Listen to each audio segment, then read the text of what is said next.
কেনে আছা অৰুন্ধতী, কেনে আছা অৰুন্ধতী? তোমাৰ হৃদয়ৰ ঠিকনা বিচাৰিছিলোঁ হৃদয়ৰ বটল খুলি।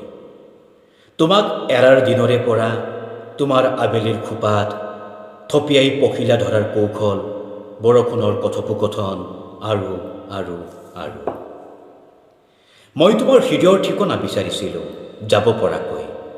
জানিব খুজিছিলোঁ তোমাৰ হৃদয়ৰ পৰ্দাৰ ৰং কেনে, তুমি ৰঙৰ সতে একেনে। মই তোমাৰ হৃদয়ৰ ঠিকনা বিচাৰিছিলোঁ, হয়তো পালে মোৰ হৃদয়ৰ জপনা মোক খোল খালেহেঁতেন। ঠিকনাটো পালে এখন চিঠিকে দিলোঁহেঁতেন, সঁচা সঁচিকৈ পাহৰিলোঁহেঁতেন পৃথিৱীৰ সমস্ত দুখ, যাচি দিলোঁহেঁতেন বিস্তীৰ্ণ মোৰ বুকুৰ অৰণ্য। সঁচা সঁচিকৈ তোমাৰ ঠিকনাটো পালে তাণ্ডৱ ধুমুহা মেঘৰ গাজনি ভয় নকৰিলোঁহেঁতেন। কেতিয়াবা যদি পালোঁহেঁতেন তোমাৰ সংক্ষেপ ঠিকনা, তথাপিও দলিয়াই দিলোঁহেঁতেন শীতৰ ভৰোণ সময়, নতুবা এখন চিঠিকে দিলোঁহেঁতেন কেনে আছা বুলি মোৰ অৰুন্ধতী।